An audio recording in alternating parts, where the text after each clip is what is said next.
Hi friends, welcome to our channel. ఇప్పుడు మనం చూస్తున్న చెట్టుని మరలమందు చెట్టు లేదా మరుగుమందు చెట్టు అని అంటారు. వీటి గురించి రైతులకి చాలా బాగా తెలుసు. ఎలా తెలుసు అంటే మరుగుమందు అందరికీ తెలుసు. మరుగుమందును ఎలా తయారు చేస్తారు అంటే ఈ చెట్టు నుంచే తయారు చేస్తారు. ఈ చెట్టును మీరు కూడా చూసి ఉంటారు. వీటి కాయలు చెట్టును అంటుకుని ఉంటాయి. కోడిగుడ్డు ఆకారంలో ముళ్ళు ముళ్ళుగా ఉంటాయి. అలాగే మరుగుమందు ఎలా చేస్తారో ఇప్పుడు చూద్దాం. ఈ చెట్టు యొక్క ముదిరిన ఆకులని బాగా దంచి పసరు వచ్చేలా చేసుకోవాలి. అలా వచ్చిన పసరుని మీరు ఎవరికైతే మరుగుమందు పెట్టాలి అనుకుంటారో వాళ్ళకి పెట్టవచ్చు. అలా పెట్టే ముందు మీ లాలాజలం కానీ, రక్తం కానీ, చెమట కానీ, మూత్రం కానీ కలుపుతారు.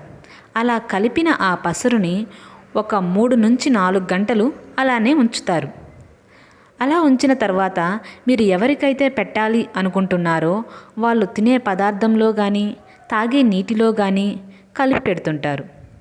ఇలా తిన్న తర్వాత 3 నుంచి 4 రోజుల్లో వాళ్ళ బిహేవియర్ మరియు మీ వెనకాల తిరగడం మొదలు పెడతారు.